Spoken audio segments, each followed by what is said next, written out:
Okay. Hi, pleasure to be here. I'm Cyril from Wine Business Monthly.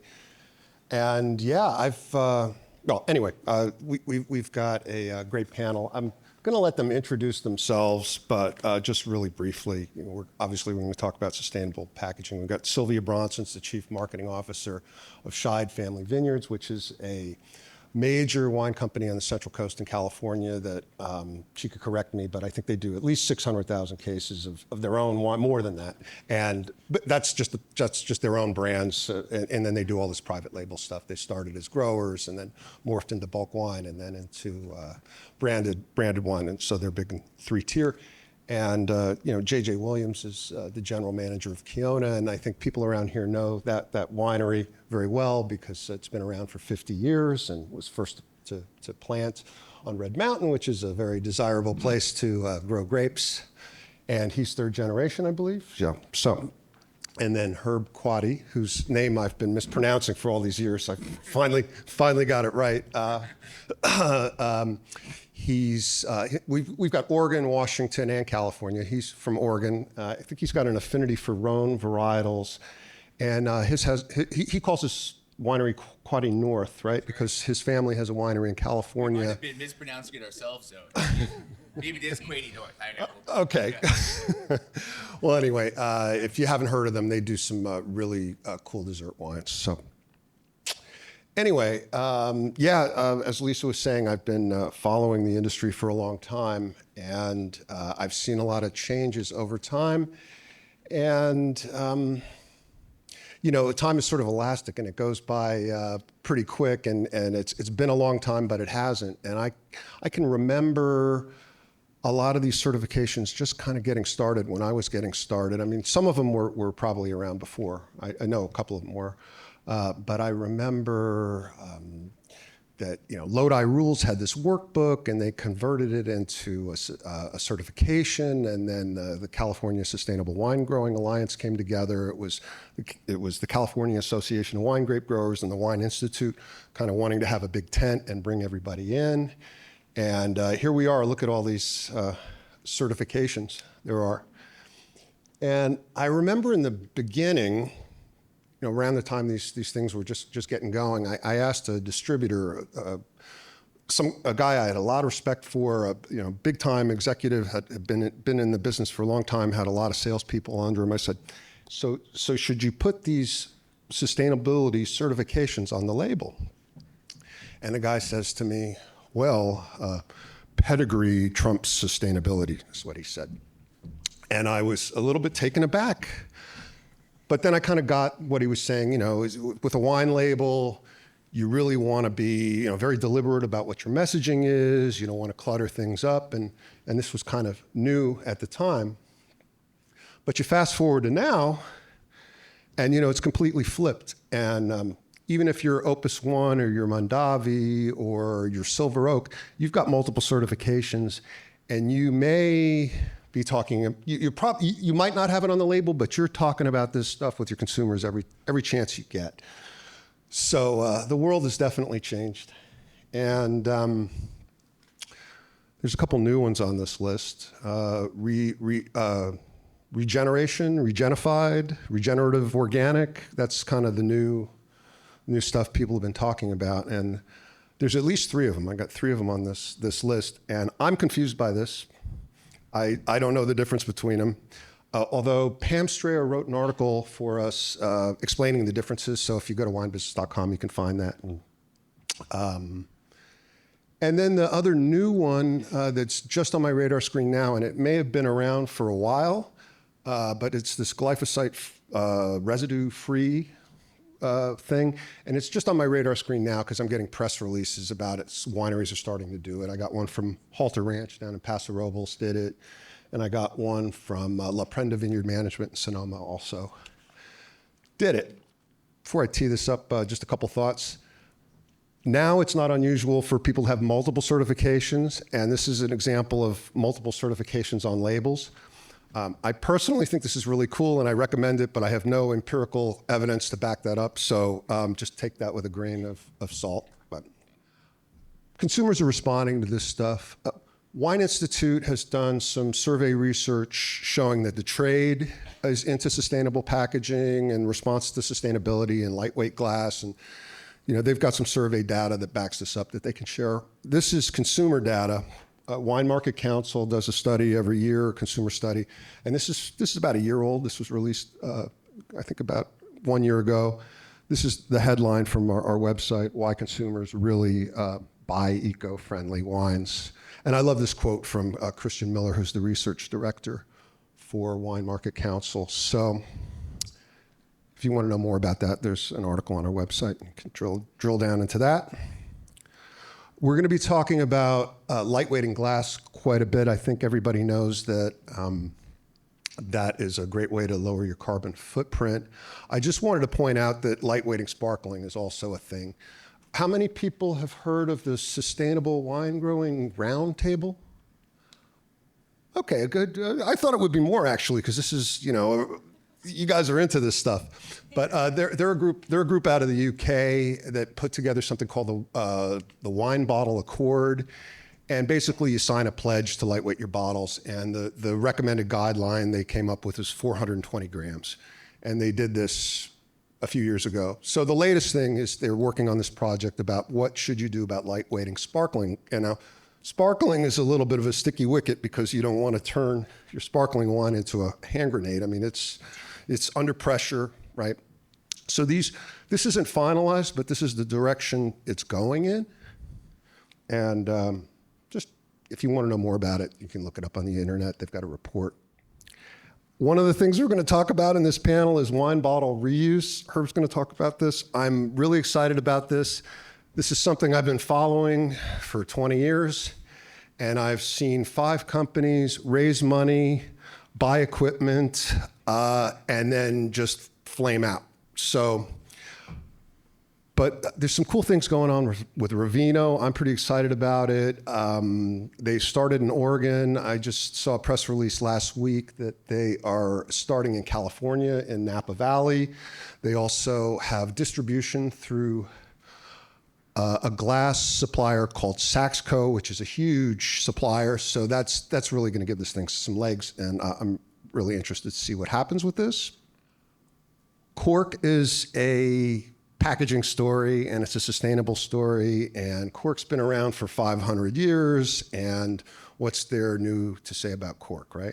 Well, actually, there's a lot. I was looking at this, and first there's, the cork companies have been eliminating TCA and the corks and for 20 years, and they've been trying to get the cork taint problem under control, and they've really done a great job with that.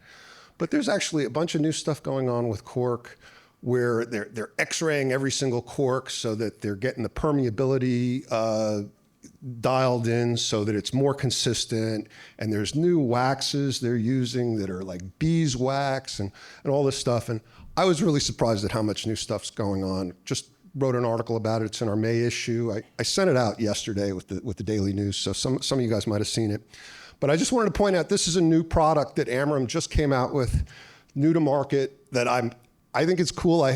No U.S. wineries have adopted this yet, but I hope somebody does. It's called Helix, and it's their answer to the screw cap, and you don't need a corkscrew to get this thing out of the bottle. They actually launched this thing, an earlier version 15 years ago, and it required a bottle that had threads in it, and their partner was Owens, Illinois.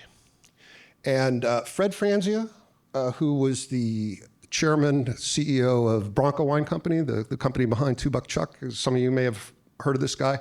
He was a big proponent of it, and he put it on a brand called Red Truck for a while.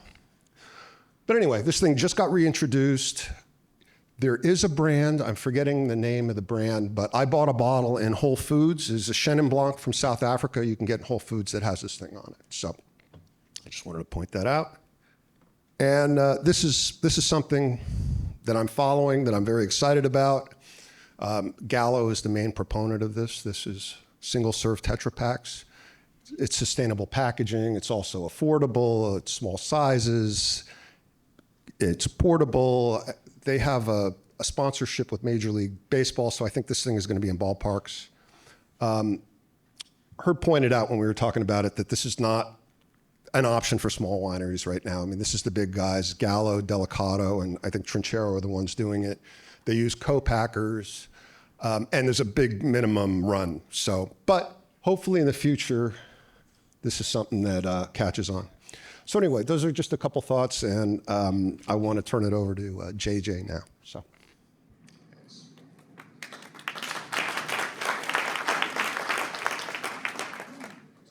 All right, got to get my timer out because I'm a talker here. Hold on. Okay, so I'm JJ from Red Mountain. We're about an hour from here. Just to give you an overview of where I'm coming from, my grandparents started the vineyard 50 years ago. We're a 3-generation family operation. We farm 5 estate vineyards on Red Mountain, and we are farming for our own winery, which makes about 25,000 cases of wine per year. And then we're also farming for like 60 other wineries. So we're growing high-end Red Mountain fruit that's going into other wineries' halo products. So these are expensive products, sometimes up to $150, $170 a bottle. And so we are a high-end supplier to high-end producers. My brother's the winemaker, and we were sitting in the office in 2020, and it felt like the end of the world. I don't know if you remember the feeling at that time, but it was uncomfortable. And it was the hottest day we had ever had on Red Mountain.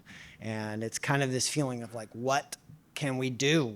How can we, even in our small sphere of influence, how can we make a difference? And we came up with this pithy little line, world class in lighter glass. And if you'll remember, during COVID, it was hard to get bottles. So, people were using weird shapes, different colors. It's just like, can we get it off the ships and into the winery in time for bottling? And we decided to pick a bottle that we had been using, the 470 gram Eco Glass option. There's a bunch of manufacturers have the same mold. And we decided to standardize it across the line. So regardless of the price of the wine, we have $22 red wine and we have $110 vineyard designated Cabernet at Kiona. And so we use the same bottle for every wine in the lineup, regardless of tier or price or anything like that. And the message is not necessarily pick the lightest bottle in the catalog and use that. It is pick a standardized bottle and use it across your lineup. If you're happy with the bottle and it's a little lighter than any of the options you're using now, you can have one big PO and buy in mass and store one versus storing a couple different products, bottle products in your lineup for your different wines. So here's an invoice that I just paid a couple weeks ago. And this is for a 454 gram claret. And these bottles landed for $9.10 a case. So, there are less expensive options. There are certainly more expensive options, but here's some real world data from a winery. We're kind of like a big little winery. So these numbers might not make sense for you, but this is what we're paying for. So in my highly scientific research, I texted my bottle guy and I was like, what's the heaviest, most obnoxious bottle in your lineup and how much does it cost? And he said, for a domestic, it's 900 grams a bottle, and that lands at about $17 a case. So that same PO, if we go back, this was a $28,000 PO. That would have been $52,000 for the same 3,000 plus cases. So if all of the reduction in carbon footprint, saving your back for lifting a 45-pound case versus a 36-pound case, if all of that is not convincing for you, let's run a wine club release. All right. So let's see what this actually costs. So I'm making a couple assumptions here. These are assumptions that fit, again, for my winery, but we're talking about a 12-bottle case. We're shipping out 1,000 boxes because I like nice round numbers. And we have customers across the US. Also, total sidebar, but if you're not subsidizing the shipping for your customers, you probably should be. It's a really nice way to add value without diminishing the SRP of your wines. All right, so here's plugged into my UPS WorldShip app and picked zip codes from around the US.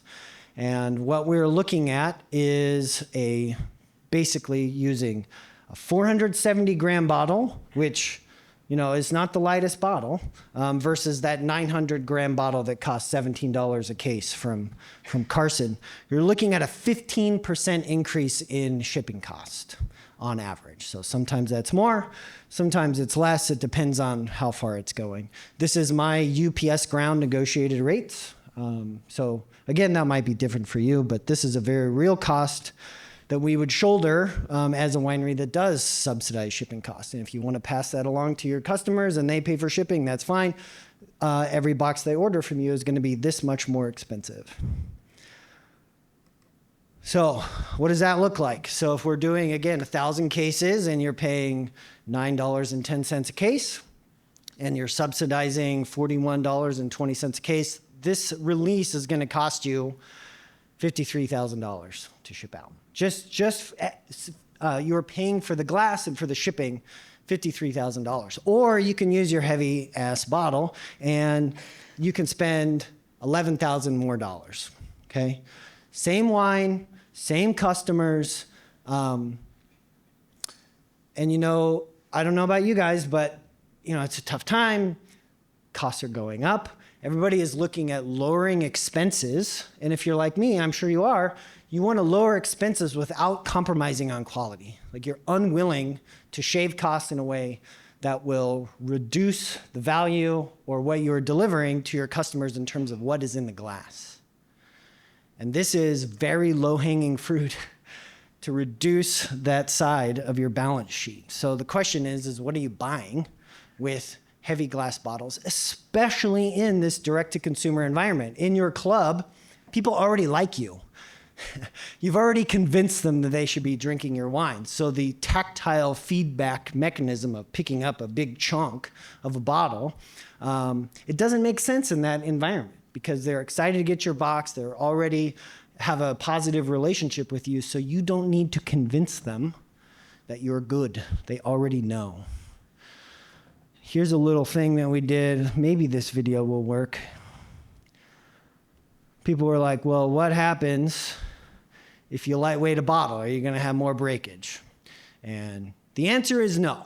So anything that'll break a big chunker will also break a little guy, and you don't have to worry about increasing costs, replacement costs, or any of that. So it's a good advertisement for pulp shippers, I guess, as well. But trying to allay those concerns ahead of time with customers, I think is an important and engaging talking point. A lot of people that a lot of our customers that we were talking with did not understand at a fundamental level that wine bottles could weigh different amounts. So when we pointed it out, it's like, hey, we're using this lighter bottle that's going to mean lower shipping costs. The wine inside is the same. And a lot of times people are like, oh, what do you mean wine comes in different size, different weight bottles? And that was a real shocker to us. So here we're out here, wringing our hands whether or not we should, lightweight bottles, and it turns out nobody cares. So yeah, that's my contact information. Thank you. You guys are going to see some really cool alternative packaging, but if you want to just stick with a regular old cork and a regular old bottle, I really suggest that you consider lightweighting. If the altruistic environmental reasons don't convince you, certainly save some money at the end of the year on your balance sheet. So thank you.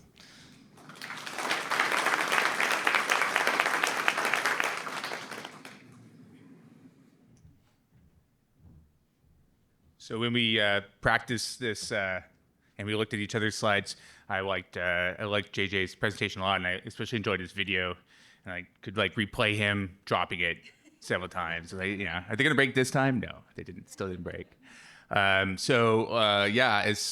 somebody who really overthinks packaging, to talk to you about some sustainable packaging innovations that we've done at Quady North. So Quady North, as Cyril said, is a little offshoot of Quady Winery that my parents founded back in '75 in California. And we grow grapes and make wine in the Applegate Valley. We also have a custom crush operation called Barrel 42. So I started a little journey a few years ago about where I was going to start using sustainable packaging in an effort to lower carbon emissions. And I started that just purely for altruistic reasons, just to try to do better. And what I've found, especially most recently, is that it's probably the thing that is really helping me bridge this gap through this current dip cycle. So this is a thing that if we're a Live certified member, which is Oregon's certified sustainable certification group, you complete the Live greenhouse gas calculator. And when I first did this, I was shocked. I was really shocked what the difference was between the purchased electricity and its contribution to greenhouse gases and the amount of greenhouse gas contributed by packaging, which is largely glass. So I just got on board and said, well, what can I do? And I first did the easy things. I went domestic, I lowered their bottle weights, and then I started digging deeper into other options. So we had been doing some kegs. I increased our keg program. We had been doing bag-in-box at a small scale. I started doing more bag-in-box, other initiatives, and then I was looking at a standardized, domestic, lightweight bottle, maybe produced in Oregon, that we might sort of pitch to Live members, right? This would be the lowest option you could have if you're a Live member. And then I was introduced to the Ravino guys, and it was like, well, no, this is better. And so I jumped on that at the first option, which was middle of 2024. But first about bag-in-box. I call this premium bag-in-box because obviously bag-in-box has been around a long time, but the concept of putting your best wines in a bag-in-box format is relatively novel. There's a few people doing it. Jason at Talbot's Creek wrote a post about it, a blog. It went pretty viral. He sold a bunch of his wine at a high expensive price for it. And we do it too. And one thing that was interesting, in COVID, we were big into kegs, had a lot of keg placements in restaurants, and those all dried up. And so one day in May, I talked to my tasting room manager. I was like, let's do a box special. So we did a bag-in-box special, and we flew through our boxes. And then I said, don't stop taking orders. Put them on back order. We'll fill them from kegs. So I took all the kegs and just filled bag-in-box. We went through all the kegs that way. And I was like, maybe onto something. Last year, I launched a special club option. You could add this to your existing club, or you can be a new club member, and it's called the Boxer Club. And so a Boxer Club member gets 2 boxes every other month, don't pay for shipping. And that was basically the only club that grew last year. And it's still our fastest growing club. It's a pretty high dollar value for an annual year. It adds up to about $1,000 per member, because each of these each box is about between $70 to $100. So we're billing them almost $200 every other month. And so, but people love it. They find there's a lot of value in it. Pros and cons. I mean, consumers love it. They think it's fun. It sits right next to the milk in your refrigerator. We've got cool little options, accessories for your bag-in-box, reconditioned ammo cans, for example. And if you're sensitive about what your neighbors think is in your recycling bin, you can break that down. Nobody needs to know that you went through 4 bottles on a weekend, all right? On the other hand, it's still plastic. And so it has a finite shelf life. You have to modify your production schedule. Specialized equipment helps, although it's relatively affordable. So, there are some cons to that too. Ravino reusable bottle. If anybody came by my table last night, you can kind of feel my enthusiasm for this project. And I don't know, man, I'm getting really into the reusable bottle concept. As I was kind of reviewing today, I was looking at the number of places where you could return the bottles, and they have grown significantly. The closest one here is in Pendleton. It's just a bottle shop. And so mostly wineries are still the places where you could bring these back, but the network is growing, and it's growing now with independent retail particularly. So we were, like I said, we're one of the first to use this, and I did put in an early release white Sauvignon Blanc. So we started selling it in June of 2024. Initially, I tried doing a deposit method. It was confusing for us. Our POS system couldn't handle it. The consumers couldn't handle it. And so I scrapped that and I said, okay, if you bring any Rivino bottle back to our tasting room, we'll give you $1 off of a future credit. And that's when the returns really started to increase. Pros and cons. There aren't that many cons with this bottle because it's just a nicely made mid-weight glass bottle. So if you use bottles now, you can use this bottle. Other than that, I mean, I was talking to them about price because our first orders, it was moderately more expensive than our standard glass. And Adam said, well, price varies with quantity. Of course, like everything, right? And so the first molds were in antique green, burgundy, cork finish. And then they came out with a screw cap, and now they've come out with flint. So I haven't been able to put all the wines in this format yet. But now we're at a point where I can take it from 20% to maybe 75 and 80%. And I probably can negotiate the price back to what I'm paying for anything now. Not to mention EPR fees. In Oregon, we have 17 cents per bottle of an EPR fee if you are above a certain threshold.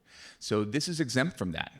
So that right there, if I can negotiate the price to be about the same, that will offset it, and I'll be actually saving a little bit of money.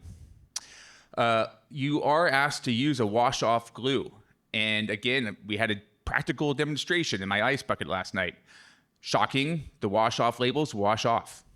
However, it's kind of interesting. When you take the bottle out, it sets up again. I haven't had any issues in the refrigerator, and I haven't had a complaint yet. But if in the ice bucket, they're going to come off.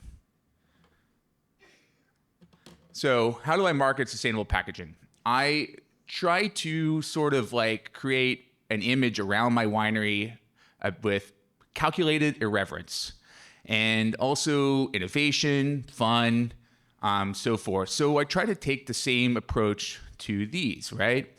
And so that ammo can, for example, does say contents high caliber Southern Oregon wine. And, yes, I did use a Zoolander meme to promote the Boxer Club. And yes, it was effective. With Rivino, I am sort of taking a little higher level approach and really trying to communicate the novel approach and how effective it is. But really, people love it. And for somebody who doesn't have a huge amount of resources, I can't necessarily put that much money into other types of efforts. And so this is a relatively low cost effort that I can gain a lot of traction with. So the $1, is it worth it? I think so. These are sort of causal relationships, but this is actually what has happened in our tasting room. So a lot of my neighbors, are seeing decreased tasting room visits and sales. Mine are going up. Is this why? I was there on a Monday having a meeting because there's usually nobody in the tasting room on a Monday. Somebody came in with a box of Rivino bottles, turned them in, walked out with a box of bottles. Didn't even ask for a tasting. Just, these are the wines I want, charge my card. And that was it. I mean, ideal customer. So, I think it is working. So my conclusion is, as we heard from our keynote speaker last night, is that, we can whine about it and complain and so forth, or we can try to get ahead and we can use sustainable packaging as a way to, market ourselves and do better. So it doesn't always have to be about saving the planet. We can use this to help save our wineries. That's it.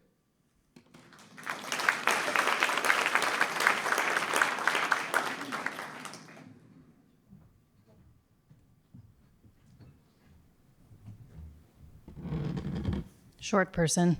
Okay, lovely to be here with all of you this morning. What you can't see behind the tablecloth is that we have an Adidas thing, so all the shoes match, in case no one else has noticed. Cyril, I'm sorry you didn't get the memo. We'll pose later.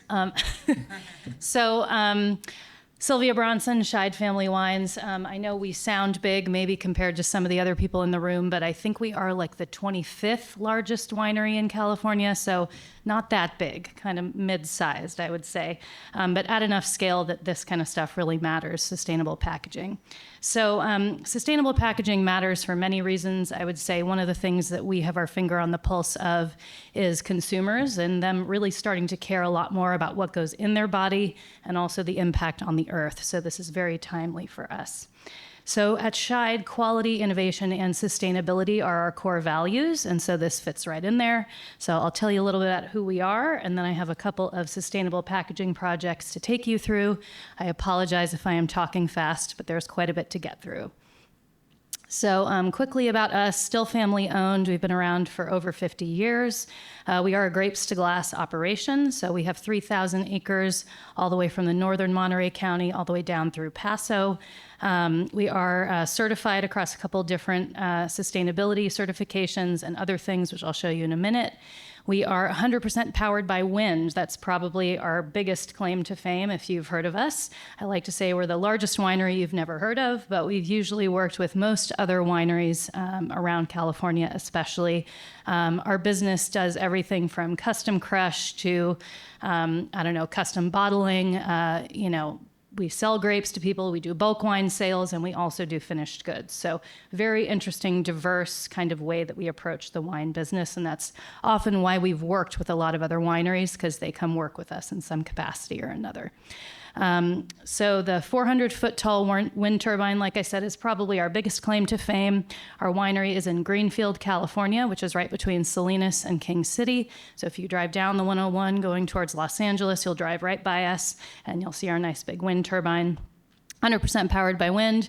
The BRC food safety certifications, the only other one I'll mention on this slide in the interest of time, highest food safety certification you can get in the world. So very, very rigorous audit that we go through every single year. They actually show up unannounced and we have to, they walk around with us and make sure that we're doing everything right all the time. But it means that, we can do something like a product recall in 2 hours if we need to. So very rigorous, but especially internationally and in Europe, that's very well recognized.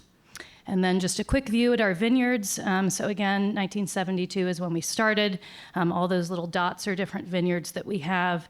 So we grow 47 different varieties of grapes, because if you think about Santa Lucia Highlands in the north, very cool climate, all the way down to Paso in the south, we can pretty much grow anything in that swath. So pretty fun stuff. Our winemakers have a great time. Okay, quick sustainable packaging overview. So what triggered the shift for us? I would say retailers and buyers started looking at it more. More and more of them have these corporate responsibility goals that they need to look at, and so we can help them with that. Consumer expectations, especially younger consumers, are more and more interested in this. It's becoming table stakes and less of kind of a brand story, although it is authentic to who we are. And then it does align with our sort of operational responsibility goals as well. So as I think Herb mentioned, glass and packaging is the biggest contributor to wine's carbon footprint. So what can we do about that? So this really was sort of a portfolio mindset shift for us. So glass lightweighting, I'll spend a quick amount of time on this since we already went through it, but we transitioned most of our SKUs over, starting with Sunny with a Chance of Flowers, which is our largest global brand. It's a Better For You brand. We removed 1.5 million pounds of shipping weight from everything that we ship out of the winery. Again, we mostly do business in wholesale, so we are out there on shelf in grocery stores, much more than we sell DTC. Big amount. This is about the equivalent, here's a fun fact, of 4 blue whales, largest mammal on Earth. Okay, so we took 4 of those out of our shipping weight over the last couple of years. So no compromise on wine quality. This is an inert substrate, which is really important for wine. Makes alternative packaging hard, which I'll talk about in a minute, and it's truly scalable. So we did actually keep all of our higher than $20 bottles in mid-weight glass, mainly because we're still out there duking it out on shelf, and there's a lot of wineries not doing this.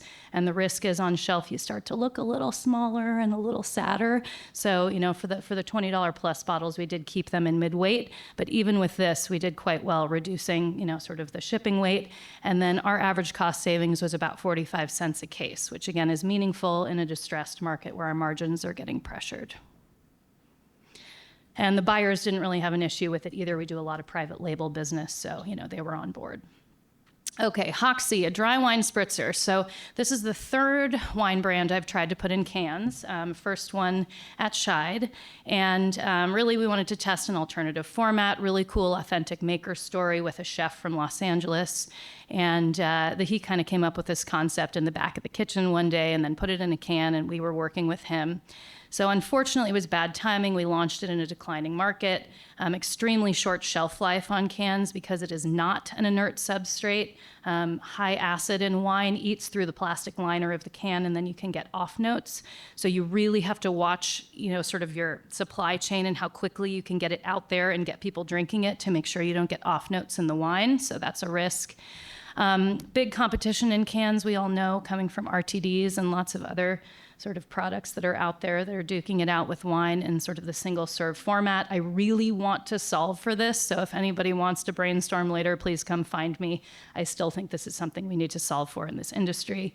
And unfortunately, we tried a sort of more premium positioning, but the velocity wasn't really there on the shelf. So unfortunately, it just didn't really work. So we pulled it. And again, the retailers that we work with were happy to see that we were able to sort of put in the stop when we needed to. So it didn't destroy any of those relationships. It was a worthwhile test, and that was how we positioned it. So something like this, I'll just say you really need strong upfront QA testing. I know in a lot of cases we're running to try to get things out there to duke it out with some of the other BevAlc categories, but you really have to make sure that you do that up front. Really conservative demand forecasting as well. And then smaller real-time bottlings or cannings in this case is also critical. You really want to make sure that you're not going to get stuck with inventory on the back end. That ends up costing you a lot more money. So just some risks to watch out for. Okay, here's another new one, which you may or may not have seen, Frugal Pack. So it's actually a bag-in-box, but it's shaped like a bottle. If you're wondering how they put wine in a paper bottle and it doesn't start leaking out, that's actually how it works. So because of all of our eco-friendly practices, we were approached to do this by Latitude Wines. And really just a little bit about the Frugal bottle. It's 94% recycled paperboard with a food-grade pouch. It's 5 times lighter than glass, and it has a 6 times lower carbon footprint. And then again, for the marketers in the room, I haven't met a lot of you so far. I think I might be one of the few marketers in the room, but it does have 360-degree branding, so you can print all the way around that thing if you want to. So it's testing in 7-Eleven stores. Thank you to Cyril. We won our first place in the Wine Business Monthly Pack Design Awards, People's Choice as well. And again, we're testing this out right now. Target got excited about it, so it's not on the screen, but the Collective Good brand is in the Target stores as well, being tested. So interesting to see how this one goes. And then just a quick look at the back label, a couple sustainability callouts, sustainably crafted. We've got the CCSW logo there on the bottom, and then recycling instructions as well, because it's a little different since there's plastic and the paper, and we want to help people make sure that goes in the right place. Okay, and then last one quickly, 64-case pallet configuration. I am not an operations person, but this was a huge win for us that I highly recommend, and I will put you in touch with someone who can talk about this better than a marketer can. But this was a big, big win for us. We basically used to have 56 cases per pallet, and we went up to 64. This lowered our emissions. It also created better stability and safety in the warehouse, and really the meaningful logistics cost savings for the operations people in the room. I mean, just imagine how this starts to add up. But we used fewer pallets, fewer truckloads, fewer forklift hours, because there's fewer pallets to move around, less pallet wrap, which is the plastic that they put around it, and pallet labels. And then we obviously gained usable warehouse space because we needed less pallets for the same amount of cases. So lots of operational cost savings. So this is my kind of tagline for this slide, but some of the most effective sustainability wins live in operations, not with marketing or packaging. So if anyone wants more on this, I'll put you in touch with someone who knows more about that, but a really big one. Anyway, response has been great. Buyers and distributors have been really open to this. To me, this is not something that will necessarily, get you the placement, but it becomes a bit of a tiebreaker. So, like I like to say, sustainability earns the conversation with the buyer. It's authentic to who we are. It's kind of becoming an expectation, and it reinforces our company's story.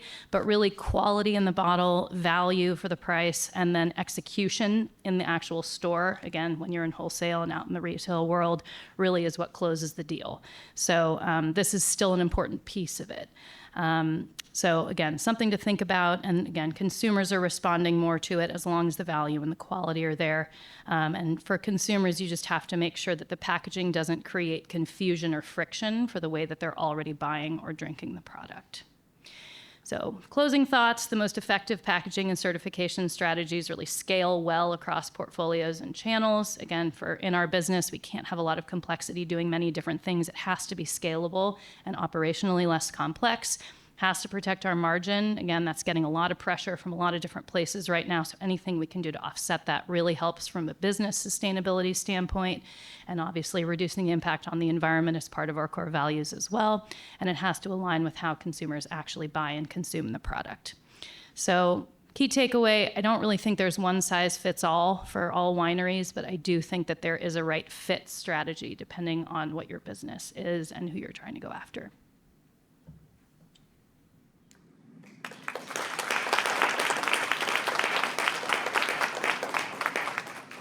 So here's a question for any and all of you guys.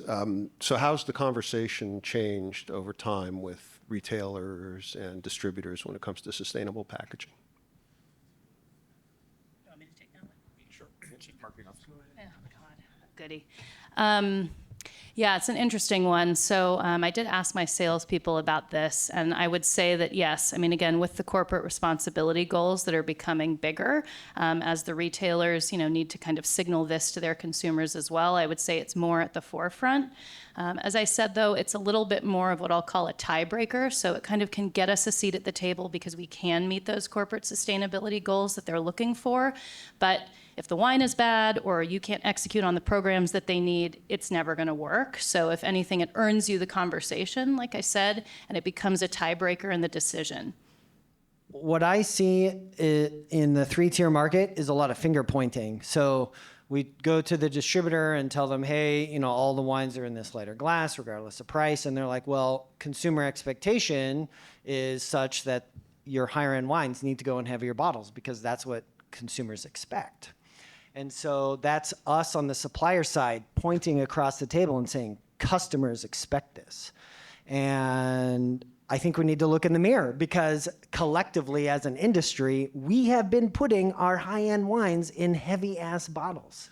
And so consumers have been looking across the table and pointing at us and being like, well, you've trained us to expect heavy bottles to contain your best wines. So ultimately, we are the ones on the supplier side that are responsible for making the decision and putting wines into either a heavy bottle or a light bottle. And all it takes is a critical mass of wineries that say that whole practice is bunk, or putting nice wines in a 3-liter bag and box to change those expectations. And it's really a question of expectation, and we need to do less finger pointing and more just, making the decision and swan diving into making the decision that's better for everybody. I just want to get on my soapbox and say kudos for lightweighting across the whole range, including the very top end. I was at a tasting for the International Wineries for Climate Action, which is, they have this pledge that is insane, you can cut your CO2 emissions by 50% in the next few years or whatever without buying offsets. But went to a tasting and they had all their nicest wines and they were still in the heavy bottles. So anyway. So how do you guys communicate your sustainability certifications, and what response do you get for that? And for any and all of you guys as well. Is this working? Yeah. So, we use our Live and Be Friendly certifications and put stamps on their back label, and we try to put them on everything, websites. And so for sure, the big thing is, of course, as you said before, is trying to communicate exactly what that means. I think Live is pretty well understood in our neck of the woods, and less so the further you get away. but it does become a like sort of a minimum cost of entry. So it's like if you go down and you're one of those wines that doesn't have a sustainability certification, you sort of, as a consumer be like, well, what are these guys doing, So I think these days it's becoming sort of a minimum expectation for winery. Yeah, we pretty much have it on all of our back labels. We have it in all of our intro decks, like you saw in my first couple of slides. I think for consumers, the thing that we hear is just there's a lot of skepticism with, fake news and like everything people are seeing and hearing on TikTok. You can pretty much say anything and there's, how do you know if it's real?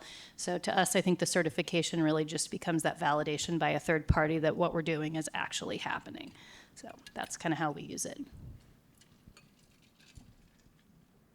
Thank you. There's the element, too, of business-to-business communication as well, because if you're like us, you're growing wine grapes for other wineries, and a winemaker who's selling a nice high-end bottle has a choice between your sustainable WA and salmon safe grapes or a vineyard that doesn't have the certification. And if all things being equal and the quality is there, it can flip the script in your direction because their consumers are expecting it. You don't want to be the winery that's buying grapes and then it gets downstream into the tasting room and someone walks in and says, hey, what are you doing for sustainability? And they shrug your shoulders and say, I don't know. So from a vineyard perspective, it helps sell fruit, I think. Yeah. I was going to say too, on the Ravino bottle, like this year, there was an international organization that agreed on a reuse standard brand, and that happened to be decided just before we were printing our labels this year. And so we were able to put that on their back label with a QR code. It's a brand new, pretty good size stamp. And so there's been a lot of, on all levels, our distributors, our retailers, picking this bottle up and saying, oh, what's this mean? Right. And there's a QR code, go to the QR code, you can find out more about it. So that is kind of been it'll be rolling out over the year, but being one of the first ones to be able to use this new brand we're getting a lot of traction from it.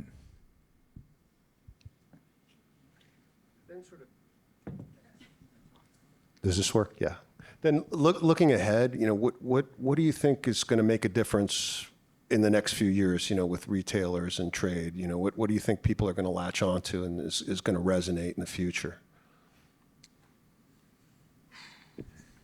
I'm still going the single serve option. Please come find me and let's brainstorm about this. I really think that is one of our biggest things we need to solve for. It may not necessarily relate to sustainable packaging or certifications, maybe it does, but we have a pretty big barrier to trial in this industry, and that, younger consumers are not choosing wine maybe over some other categories, and we have a lot of people choosing to not drink alcohol. So to me, how do we get people to trial us in a way where the wine is actually going to taste good, in a way that fits into maybe a more casual lifestyle as well, and do that in an inert substrate that is more affordable to help people trial it without having to spend, say, $12 to $20 for a bottle of something they've never tried, of a category that they don't know a lot about. So that, to me, is our biggest opportunity and challenge to solve for. And then you're starting out in sustainable packaging. What you guys have any tidbits of advice for people thinking about dipping their toes into, Ravino, bag in the box, lightweighting, you name it. Lessons learned from you guys?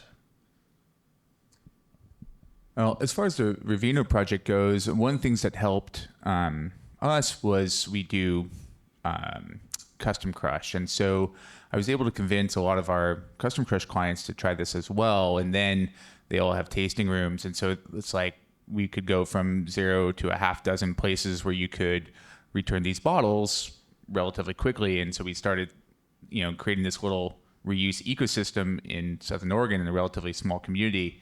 So it normalized it quickly, and you had more voices talking about it. And then the retailers knew what was going on. And then we started volunteering to be the ones to pick up the bottles. And then my distributor, I pressured them to be ones who would pick up the bottles. And so leadership really matters. If you think you have a good idea, you need to live it, own it, but you need to share it too. You need to get other people to jump on to help you to make this difference and promote it and normalize it. And so I think, been talking about this a lot over the last couple of years. Almost every chance I get, I bring this up. And so that has been my part of trying to, make this successful.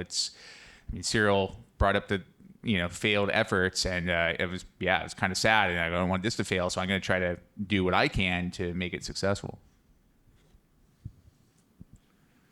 Yeah. Anyway, we didn't talk about international, but I think there's also a real interest from outside the United States for sustainability.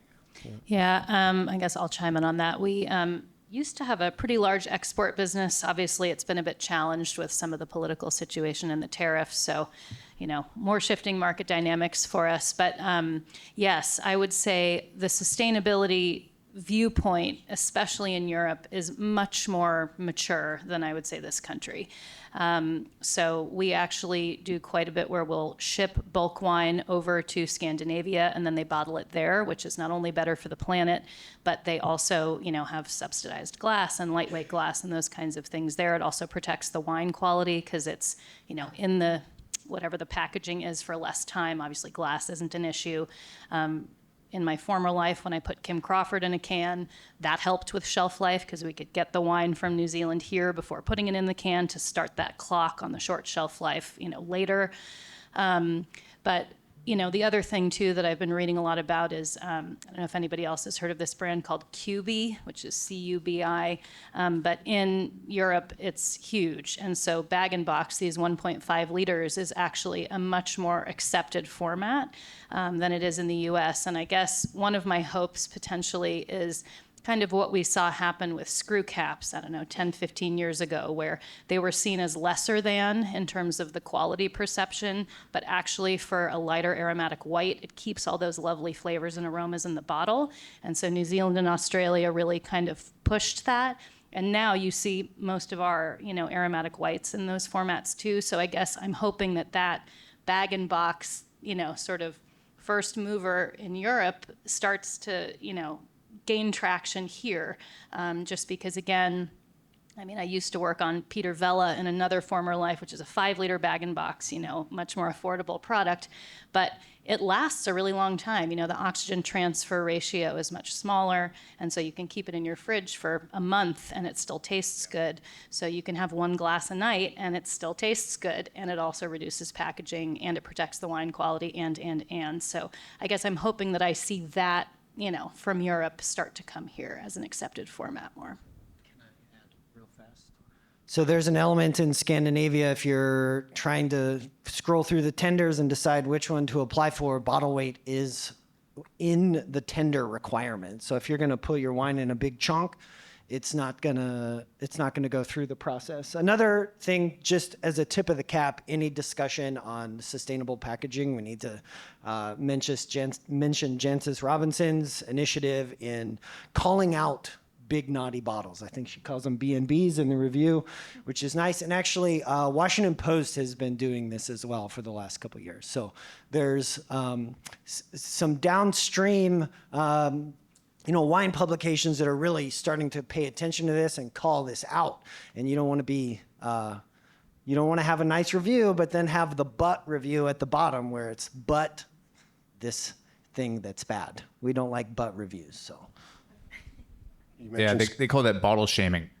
You mentioned Scandinavia. I ran into a retailer. I was judging a wine competition. I ran into a retailer from Scandinavia, and he was talking about sustainable wine certifications. And he's like, "Oh, I'm doing a study on this. My customers really want to know, and I'm going to tell I'm going to figure out what the difference is between all these certifications." He's all into it, so there's the interest there. Anyway, we have we're kind of on time. We're a little behind. Audience questions. Okay, yell out. So maybe this is for Sylvia. There's been a conversation about that's included the producers and the consumers. How can distributors and retailers be an ally in championing this? Yeah, it's a good question. I actually really like what Herb said about the Ravino bottle. Oh, Sorry, I forgot I have a microphone. I actually really like what Herb said about the Ravino bottle, where if you find something that you really believe in, you kind of need to become a champion for it. So I'll give one recent example. So we have a brand called VDR, which is a $20 bottle of, Cabernet or red blend. It's a little bit of a sweeter taste profile, but it's been in a heavyweight bottle, and it's going after the likes of, say, Juggernaut. And so interestingly, my chain sales guy was in a meeting with the regional Kroger Texas buyer.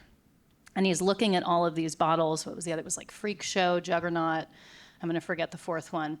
And, our bottle, which was in a heavyweight bottle, actually looked smaller than some of the other ones. So we actually still got that feedback from the buyer. So I guess, long story short, this almost has to be like an industry initiative where we all get behind it, because the point is that some of that virtue signaling, which is actually an anti-virtue signaling, and you get the, sort of the naughty call out, that is the kind of thing that I think we all need to kind of rally around and start to make changes around.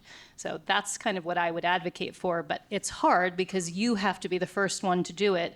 And then your risk is that on a brand that's lesser known than, say, a Juggernaut, you suddenly look kind of smaller and, diminutized on the shelf.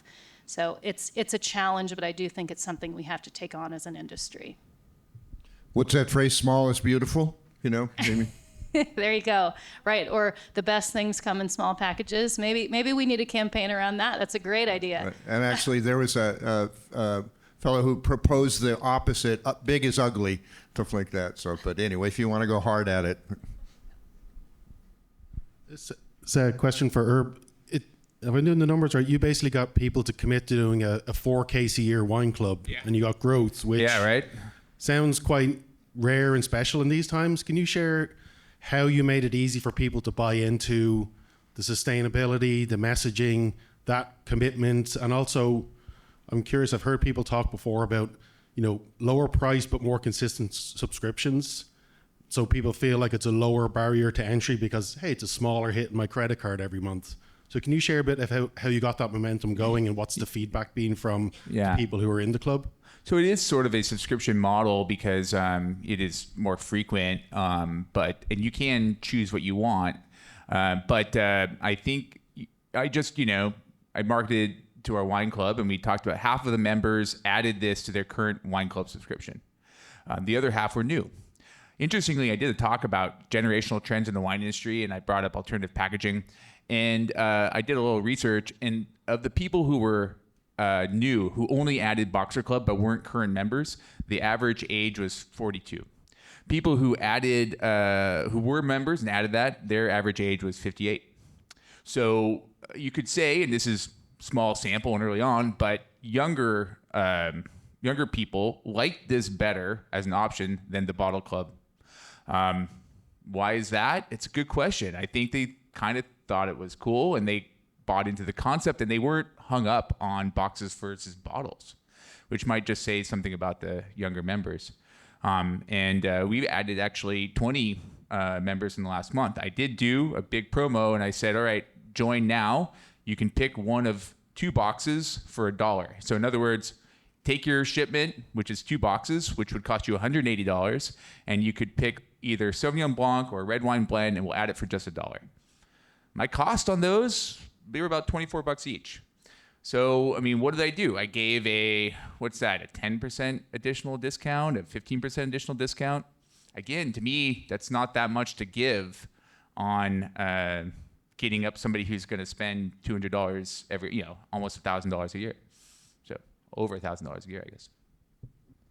Okay, I think we have time for one more quick one, if anybody. So, Herb, really interested in this review project.